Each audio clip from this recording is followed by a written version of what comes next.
প্রচণ্ড গরমে উত্তপ্ত জনজীবন।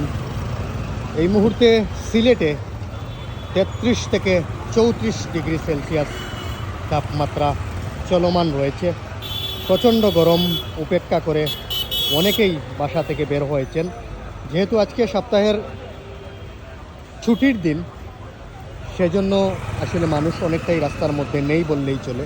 সপ্তাহের ছুটির দিনে নগরীর যে প্রাণচঞ্চল থাকার কথা, সেই প্রাণচঞ্চল কিন্তু আজকে দেখা যাচ্ছে না। বিকেলের দিকে মানুষ বাড়তে পারে। নগরীর প্রাণকেন্দ্র যে জিন্দাবাজার রয়েছে, সেই জিন্দাবাজারের অবস্থা কিন্তু আমরা বন্দরবাজার থেকে জিন্দাবাজারের যে অবস্থা আমরা একটু ভিডিওর মাধ্যমে দেখানোর চেষ্টা করছি। উত্তপ্ত রোদের প্রহর উপেক্ষা করেও মানুষ ঘর থেকে বের হয়েছে। সপ্তাহের ছুটির দিন, সেজন্য রাস্তায় অনেকটাই গাড়ির চাপ কম বা মানুষের চাপ কম এই মুহূর্তে আসলে।